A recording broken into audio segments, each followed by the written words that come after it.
Student, जय श्री कृष्णा। मैं आपकी साइंस की प्रिपरेशन को बूस्ट करने के लिए एक ऐसी सीरीज लेकर आई हूँ जिसमें मैं आपको एग्जाम में आने वाले मोस्ट इंपॉर्टेंट एक्सपेक्टेड क्वेश्चंस लेकर के आई हूँ। ये क्वेश्चंस काफ़ी एनालिसिस के बाद आपके लिए सिलेक्ट किए गए हैं और अगर अभी तक आपकी प्रिपरेशन नहीं हुई है तो आपको क्या करना है, आपको मेरे साथ बने रहना है और जो क्वेश्चन मैं करवा रही हूँ आपको उनको बहुत ध्यान से देखना है और एग्जाम के लिए इन्हें अच्छे से प्रिपेयर करना है क्योंकि इनके एग्जाम में आने की काफ़ी ज़्यादा चांसेस है। तो हमने इससे पहले वाली वीडियो में देख लिए थे कुछ मोस्ट इंपॉर्टेंट क्वेश्चन जो बायोलॉजी से रिलेटेड थे और अब हम साइंस के ही केमिस्ट्री से रिलेटेड कुछ मोस्ट इंपॉर्टेंट क्वेश्चंस देखेंगे। तो चलिए शुरू करते हैं। और पहला क्वेश्चन है what is pH of water. देखो ये क्वेश्चन जो है ये काफ़ी ज़्यादा इम्पॉर्टेंट क्वेश्चन है और ये 2019 और 2020 में आ चुका है, तो इस बार एक बार फिर इसके आने के काफ़ी ज़्यादा चांसेस है।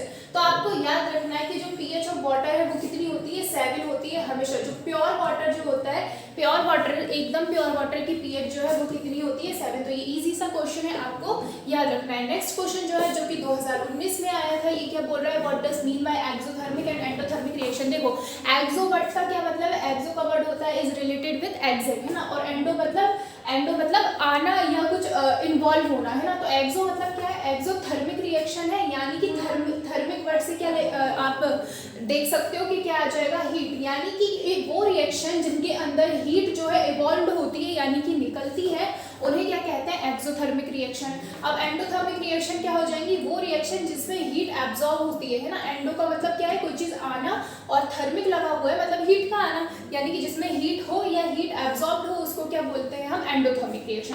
अब देखो कंबसन ऑफ CH4, यानी कि जब CH4 को जलाया जाता है in the presence of oxygen तो क्या बनता है आपका CO2 H2O एंड हीट जो है वो आपकी निकल जाती है, यानी कि ये इसका क्या हो गया, आपका एक एग्जाम्पल हो गया, है ना।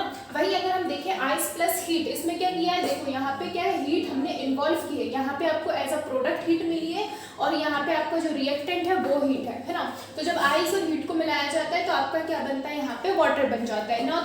सेकंड पॉइंट में क्या बोल रहा है, this reaction occur in both direction, यानी कि ये बोथ डायरेक्शन, यानी कि ये रिएक्शन ऐसे भी हो सकती है और ऐसे भी हो सकती है, यानी कि हम प्रोडक्ट रिएक्टेंट से प्रोडक्ट बना सकते हैं एंड प्रोडक्ट से रिएक्टेंट बना सकते हैं। लेकिन ये जो रिएक्शन होती है ये आपकी सिर्फ एक ही डायरेक्शन में होती है, यानी कि आइस प्लस हीट से आप क्या बना सकते हो, वाटर बना सकते हो ना। नेक्स्ट जो क्वेश्चन है वो क्या है, define corrosion and the 2 ways to prevent the corrosion. Corrosion क्या होता है, आपने जंग सुना होगा, तो आपको हर टाइम क्या होता है कि हमारे जो लोहा वगैरह होता है उसके ऊपर जंग चढ़ जाती है ना, तो वही है कोरोजन। तो इसी को डिफाइन करना है और इसको प्रिवेंट करने के लिए आपको 2 वेज बतानी है। ये क्वेश्चन आपका 2020 में ही आया था।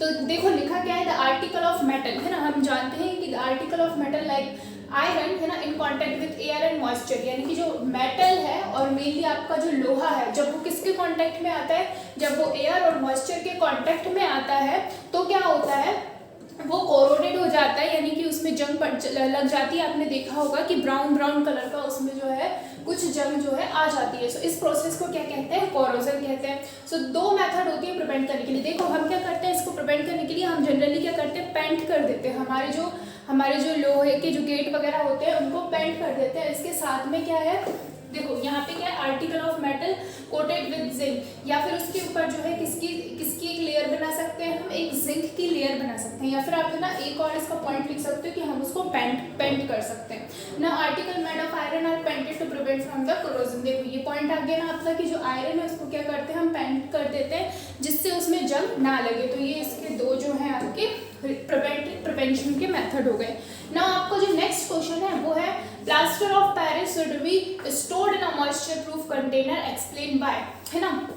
ये आपका क्वेश्चन है और इसी को किस फॉर्म में वो पूछ सकता है कि why should be store plaster of Paris in a moisture proof container. Moisture proof container का मतलब क्या है कि जहाँ पर नमी ना हो वहाँ पर हम प्लास्टर ऑफ पेरिस को क्यों रखते हैं। प्लास्टर ऑफ पेरिस क्या होता है, कई बार क्या आपका किसी का एक्सीडेंट हो गया होगा तो आपने देखा होगा उसको क्या प्लास्टर चढ़ा दिया जाता है एक वाइट, तो वही आपका क्या है, प्लास्टर ऑफ पेरिस, है ना। तो अभी पूछ रहे हैं कि प्लास्टर ऑफ पेरिस को मॉइस्चर प्रूफ कंटेनर में क्यों रखते हैं, ऐसे कंटेनर में क्यों रखते हैं जहाँ पे आपका नमी ना हो। तो होता क्या है, when the plaster of Paris comes in contact with moisture, यानी कि जब प्लास्टर ऑफ पेरिस किसके कांटेक्ट में आता है, मॉइस्चर के कांटेक्ट में आता है, इट एब्जॉर्ब वाटर। तो ऑब्वियस सी बात है अगर वो मॉइस्चर किसमें आएगा तो क्या करेगा, वाटर को एब्जॉर्ब कर लेगा एंड कन्वर्टेड इनटू जिप्सम, किसमें कन्वर्ट हो जाता है, जिप्सम में, and get deposited in the vessel, यानी कि जो वेजल है, जो आपका बर्तन है उसी में क्या हो जाएगा, वो डिपॉजिट हो जाएगा।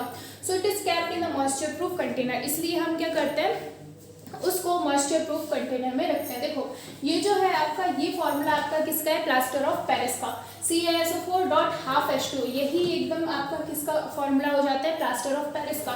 लेकिन जब वो मॉइस्चर के कांटेक्ट में आता है, यानी कि वाटर के कांटेक्ट में आता है, तो क्या बन जाता है, CaSO4.2H2O, और इसे क्या कहते हैं हम, जिप्सम। और ये क्या होगा आपका वेसल में जो है डिपॉजिट हो जाएगा। इसलिए हम क्या करते हैं, प्लास्टर ऑफ पेरिस को किससे बचा के रखते हैं, मॉइस्चर से बचा के रखते हैं। तो ये हो गया आपका एक इंपॉर्टेंट क्वेश्चन। नेक्स्ट क्वेश्चन जो है वो क्या है, what is neutralisation reaction, give 2 example. देखो ये आपका क्वेश्चन कब आया है, ये क्वेश्चन आया है 2019 में, है ना। तो अब क्या है, न्यूट्रलाइजेशन रिएक्शन क्या होती है, देखो the reaction between N acid and base, यानी कि एसिड और बेस के अंदर जो रिएक्शन होती है, जो आपको क्या दे, सॉल्ट एंड वाटर, उसी को हम क्या कहते हैं, न्यूट्रलाइजेशन रिएक्शन। यानी कि क्या होता है, जब आपका एसिड और बेस के बीच में आप रिएक्शन करवाते हो तो आपका क्या बनता है, उससे आपकी बन जाती है सॉल्ट, है ना। मेनली आपकी सॉल्ट बनती है, ये आपको याद रखना है। अब NaOH क्या है, आपका एक बेस है, और HCl क्या है, ये एक स्ट्रॉन्ग एसिड है। जब इन दोनों के बीच में रिएक्शन होगी तो आपका क्या बनेगा, NaCl, यानी कि सॉल्ट, ठीक है। और साथ में क्या निकलेगा, आपका वाटर निकलेगा, ठीक है। ठीक वैसे ही आपका CaOH का होल ट्वाइस एंड H2SO4, यहाँ पे ये जो है ये आपका हो जाएगा बेस, और ये जो हो जाएगा क्या हो गया आपका एसिड, और ये जो प्रोडक्ट बना है ये क्या हो गया आपका सॉल्ट। यानी कि जब एसिड, बेस और एसिड मिला तो क्या बन गया, यहाँ पर भी सॉल्ट, और इसी रिएक्शन को हम क्या कहते हैं, न्यूट्रलाइजेशन रिएक्शन। तो आपको ये चीज याद रखनी है। अब इसके ये दोनों क्या हो जाएंगे, इसके एग्जाम्पल हो जाएंगे, ठीक है। ये हो गया आपका एक और इम्पॉर्टेंट क्वेश्चन। नेक्स्ट क्वेश्चन की अगर हम बात करें तो ये क्वेश्चन भी देखो 2019 में आया है ना। क्या बोल रहा है कि what two important uses washing soda and baking soda, यानी कि वॉशिंग सोडा और बेकिंग सोडे के क्या 2 इंपॉर्टेंट यूजेस हैं, है ना। तो वॉशिंग सोडा का क्या इंपॉर्टेंट यूज है, it is use in manufacture of glass soap and paper industry. तो ये किसमें काम आता है, जो ग्लास सोप होते हैं ना, जो ग्लास सोप होते हैं उसको बनाने में, और जो पेपर इंडस्ट्रीज है वहां पे किसका काम आता है, आपका वॉशिंग सोडा का काम आता है। सेकंड क्या बोल रहा है, it is manufacture of sodium compound like borax etcetera. ये किसके, जो सोडियम कंपाउंड है जिनके अंदर Na आपका है, ऐसे कंपाउंड को बनाने के लिए किसका यूज करते हैं हम, वॉशिंग सोडा का यूज करते हैं। Now uses of baking soda क्या हो जाएंगे, it is use as antacid, है ना, यानी कि एंटासिड्स के फॉर्म में हम इसको यूज करते हैं। और फायर एक्सटिंग्विशर जो होते हैं उसमें जो है हम इसका यूज करते हैं। आपने ये दोनों ही सुन रखा होगा, एंटासिड्स एंड फायर एक्सटिंग्विशर। तो इसमें किसका यूज किया जाता है, आपके बेकिंग सोडा का यूज किया जाता है।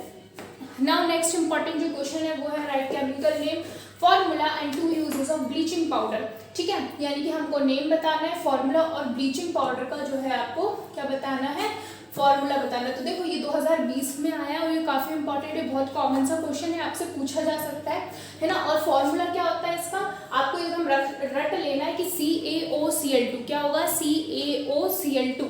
आप 2-3 बार इसको बोलोगे ना तो आपको ऐसे ही याद हो जाएगा, ठीक है। Now chemical name of bleaching powder क्या है, कैल्शियम ऑक्सीक्लोराइड। इसी को क्या बोलेंगे, देखो आपका यहाँ पे कैल्शियम है, ऑक्सीजन है और क्लोरीन है ना, 3 चीजें हैं। तो आप क्या बोल दोगे, कैल्शियम ऑक्सीक्लोराइड। अगर आपको फॉर्मूला याद है तो नाम आप अपने आप लिख सकते हो। यूजेस क्या हो जाएगा इसका, it is used in purification of water. Water को प्योर करने के लिए, पानी को शुद्ध करने के लिए हम किसका यूज करते हैं, ब्लीचिंग पाउडर का यूज करते हैं। नाउ सेकंड क्या, it is used in preparation of chloroform and chlorine gas. Chloroform क्या होता है, क्लोरोफॉर्म आपने सुन रखा होगा, ये बेहोश करने के लिए, बेहोश करने के लिए आपका यूज होता है ना। उसमें किसका, क्लोरोफॉर्म से क्या होते हैं, बेहोशी आ जाती है। और क्लोरीन गैस जो होती है ये इसकी प्रिपरेशन में किसको यूज करते हैं हम, इसकी प्रिपरेशन के लिए हम किसका यूज करते हैं, CaOCl2 का, यानी कि ब्लीचिंग पाउडर का यूज करते हैं। तो ये आपका एक और इम्पॉर्टेंट क्वेश्चन हो गया। नेक्स्ट जो है ये क्वेश्चन भी देखो 2019 में आया है, यहाँ पे मोस्टली जो क्वेश्चन है वो कब आए हुए हैं, 2019 में। तो क्या बोल रहा है, state two ways to prevent the rusting of iron. अब रस्टिंग ऑफ आयरन क्या है, आयरन में जंग लग जाती है ना, उसी को बोल रहे हैं रस्टिंग ऑफ आयरन, यानी कि उसको हम कैसे बचा सकते हैं। तो खुद से सोचो, अगर आपके घर में मान लीजिए कोई लोहे का दरवाजा है तो आप उसको कैसे प्रिवेंट करोगे, आप क्या करोगे, हर साल उस पर पेंट करते हैं हम, और उसके साथ क्या करते हैं कि हम उसको जो है पानी से बचा के रखते हैं, क्योंकि पानी में भी जो है उसमें जल्दी से जल्दी रस्ट लग जाती है। तो यहाँ पे इसकी कुछ प्रिवेंशन देख लेते हैं जो लिखे हुए हैं। पहला क्या है, बाय पेंटिंग, है ना, जो कि मैंने आपको बताया। बाय ऑयलिंग से भी हम जो है उसको बचा सकते हैं। अगर ऑयल रहेगा तो उसके कॉन्टेक्ट में क्या है, एक लेयर बन जाएगी और उसके कांटेक्ट में मॉइस्चर नहीं आ पाएगा, जिसकी वजह से क्या नहीं होगा, रस्ट नहीं लगेगा। और तीसरी जो इंपॉर्टेंट प्रोसेस है, ये आपने शायद नहीं सुन रखी होगी, आपको डायरेक्टली याद रखना है, क्या है वो, by galvanising the iron things, यानी कि जो लोहे की जो चीज़ें हैं उन्हें क्या करना है, गैल्वेनाइज करके रखना है। ठीक है, तो ये हो गया आपका एक इम्पॉर्टेंट क्वेश्चन। नेक्स्ट क्वेश्चन जो है ये बहुत कॉमन सा क्वेश्चन है, मेटल्स एंड नॉन मेटल्स के अंदर डिफरेंस। तो मेटल और नॉन मेटल क्या हो जाते हैं ना, जितनी मतलब मेटल क्या हो जाएगा आपका, आयरन हो गया है ना, आयरन सबसे इंपॉर्टेंट मेटल, आपने इसके बारे में सुन रखा होगा। और नॉन मेटल क्या हो जाएगा आपका, जैसे प्लास्टिक, पॉलीथीन वगैरह हो गई, ये सब क्या हो गया आपका नॉन मेटल। तो अब देखो क्या होता है, कंडक्टिविटी, कंडक्टिविटी किसमें, करंट किसमें फ्लो होता है, करंट जो है आपने लोहे की चीज़ों से आपको करंट लग सकता है, लेकिन क्या जो नॉन मेटल है इनसे आपको कभी करंट लगा है नहीं ना। तो यहाँ पे क्या हो गया, मेटल जो है वो गुड कंडक्टर्स होते हैं हीट एंड इलेक्ट्रिसिटी की, यानी कि लोहा जल्दी गर्म भी हो जाता है और वो क्या इलेक्ट्रिसिटी को जो भी है उसको भी कंडक्ट कर सकता है। लेकिन नॉन मेटल जो होते हैं वो बैड कंडक्टर होते हैं हीट और इलेक्ट्रिसिटी के। ठीक है, सेकेंड है मेलिएबिलिटी एंड डक्टिलिटी। तो मेटल जो है मेलिएबल एंड डक्टाइल होते हैं। मेलिएबल एंड डक्टाइल जैसे कैसे, जैसे कि हम अगर लोहे को बहुत ज़्यादा हीट दें, बहुत ज़्यादा हीट देंगे तो वो कैसा होगा, पिघल जाएगा, है ना। और जो नॉन मेटल होते हैं वो क्या होते हैं, ना ही तो मेलिएबल होते हैं ना ही डक्टाइल होते हैं, ये कैसे होते हैं, ब्रिटल, यानी कि ये टूट जाते हैं। जैसे अगर आप ग्लास को लोगे, ग्लास का कोई कांच है, ठीक है, कांच को अगर आप क्या करो उसको तोड़ो तो वो क्या होगा, टुकड़ों में ऐसे बढ़ जाएगा, मतलब उसके जो पार्टिकल्स होंगे वो ऐसे दूर दूर जो है आपके फैल जाएंगे, यानी कि वो कैसे होते हैं, ब्रिटल होते हैं। ठीक है, नाउ थर्ड है स्टेट। तो ये किस स्टेट में रहते हैं, लोहा किस स्टेट में, सॉलिड स्टेट में, है ना, एक्सेप्ट मर्क्यूरी। यहाँ पे मर्क्यूरी एक मेटल है, लेकिन मर्क्यूरी किस फॉर्म में रहता है, मर्क्यूरी आपका लिक्विड फॉर्म में रहता है, ये आपको याद रखना है। और नॉन मेटल जो है वो कैसे एग्जिस्ट करते हैं, वो तीनों स्टेट में हो सकते हैं, वो आपके सॉलिड भी हो सकते हैं, लिक्विड भी हो सकते हैं और गैसेस भी हो सकते हैं। ठीक है, नाउ फोर्थ पॉइंट जो है वो क्या है, मेटेलिक लस्ट्रस, यानी कि जो मेटल्स होते हैं वो लस्ट्रस होते हैं एंड कैन बी पॉलिश, है ना, इनको हम क्या कर सकते हैं, पॉलिश कर सकते हैं। वही जो नॉन मेटल होते हैं वो नॉन लस्ट्रस होते हैं और इनको क्या कर सकते हैं, इनको हम पॉलिश नहीं कर सकते। तो ये आपके कुछ डिफरेंस होगा, इनको ना आप अपनी मर्जी से भी लिख सकते हो, क्योंकि मेटल और नॉन मेटल से हम घिरे हुए हैं तो हमें पता है कि दोनों में क्या क्या डिफरेंस है।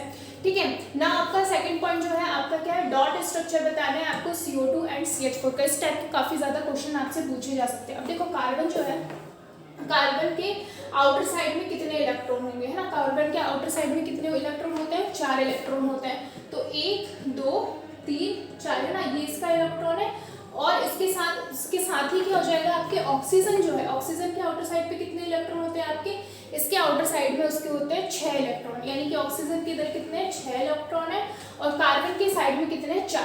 तो अब ऑक्सीजन क्या करेगा कि अपने 2 इलेक्ट्रॉन देगा और कार्बन भी जो है अपने 2 इलेक्ट्रॉन देगा। तो इसके 2 इलेक्ट्रॉन के साथ तो ये इधर बॉन्ड बना लेगा और इसके 2 इलेक्ट्रॉन के साथ ऑक्सीजन इधर बॉन्ड बना लेगा। यानी कि हुआ क्या है, ऑक्सीजन के आउटर मोस्ट ऑर्बिटल में कितने इलेक्ट्रॉन थे, 6 इलेक्ट्रॉन थे और कार्बन की उसमें कितने थे, 4। तो एक ऑक्सीजन ने अपने 2 इलेक्ट्रॉन इससे ले लिए और दूसरा वाला जो ऑक्सीजन था उसने भी क्या किया, इससे 2 इलेक्ट्रॉन ले लिए, यानी कि बॉन्ड किस किस के बीच में बन गई, इन दोनों के बीच में। देखो इसके 4 इलेक्ट्रॉन चले गए और इसके कितने गए, 2 गए। ठीक है, सेम वैसे ही ऐसे देखें तो यहाँ पे जो हाइड्रोजन है इसके आउटर मोस्ट पे कितने इलेक्ट्रॉन होता है, एक ही होता है।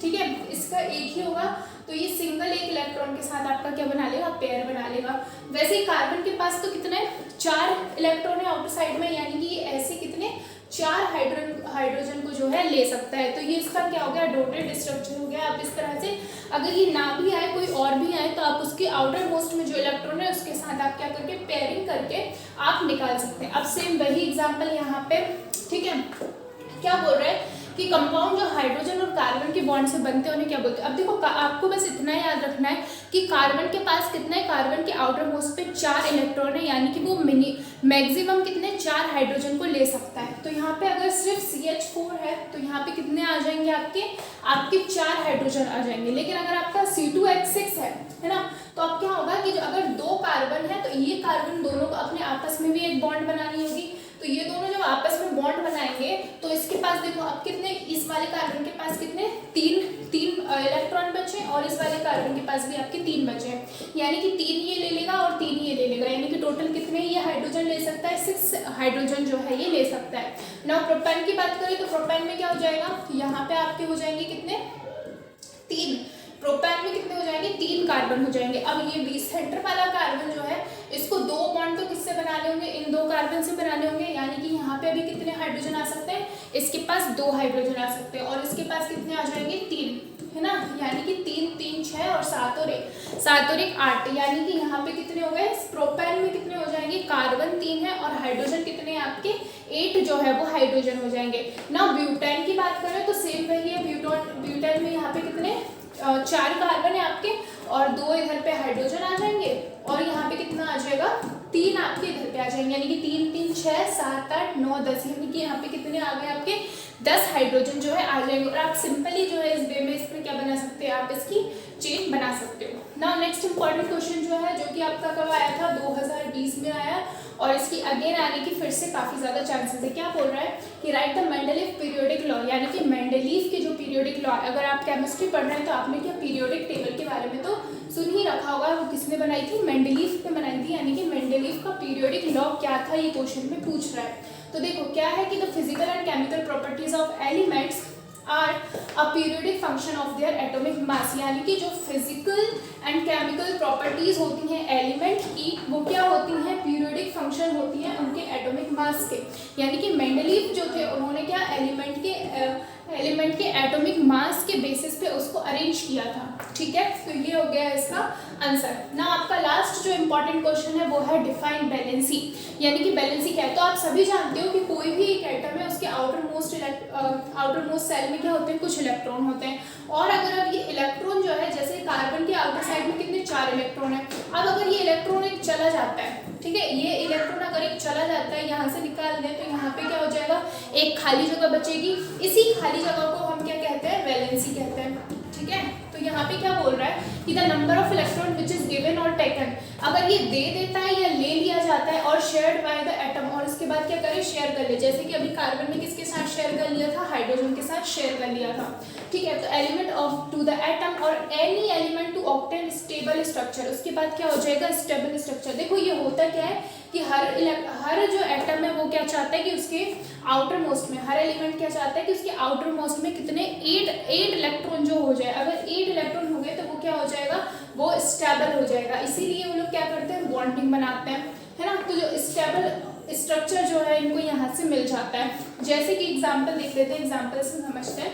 Example of atom O of molecule H2O combined with 2 atom of H, यानी कि मैंने बताया था कि ऑक्सीजन के आउटर मोस्ट में कितने, आउटर मोस्ट में है 6 इलेक्ट्रॉन, यानी कि इसको अपना ऑक्टेट कंप्लीट करने के लिए कितने 2 इलेक्ट्रॉन और चाहिए। तो ये हाइड्रोजन क्या करता है, ये हाइड्रोजन आपका बनाता है ये ऑक्सीजन आपका 2 हाइड्रोजन के साथ क्या बना लेता है, बॉन्ड। यानी कि हाइड्रोजन के पास तो कितना है, एक ही है, 1 इलेक्ट्रॉन है, तो ये 1 इलेक्ट्रॉन जो है इससे ले लेगा और इसके पास कितने हो जाएंगे, इसके पास हो जाएंगे आपके पूरे 8, है ना। यानी कि इसका क्या हो जाएगा, ऑक्टेट कंप्लीट हो जाएगा। तो ये क्वेश्चन भी आपका 2019 में आया है और ये भी इस टाइप के क्वेश्चन भी जो है आपके काफ़ी ज़्यादा इंपॉर्टेंट होते हैं। तो ये थे आपके कुछ मोस्ट इंपॉर्टेंट क्वेश्चन जिनके एग्जाम में आने के काफ़ी ज़्यादा चांसेस है। अगर अभी तक आपकी प्रिपरेशन अच्छे से नहीं हुई है तो आप एग्जाम्स के लिए इन क्वेश्चन को तो ज़रूर से करके ही जाएं। इसके बाद हम मिलते हैं हमारी नेक्स्ट वीडियो में, जिसमें मैं आपको साइंस का बचा हुआ जो पोर्शन है फिजिक्स का, उससे कुछ मोस्ट इंपॉर्टेंट क्वेश्चन आपको बताने वाली हूँ। Thank you.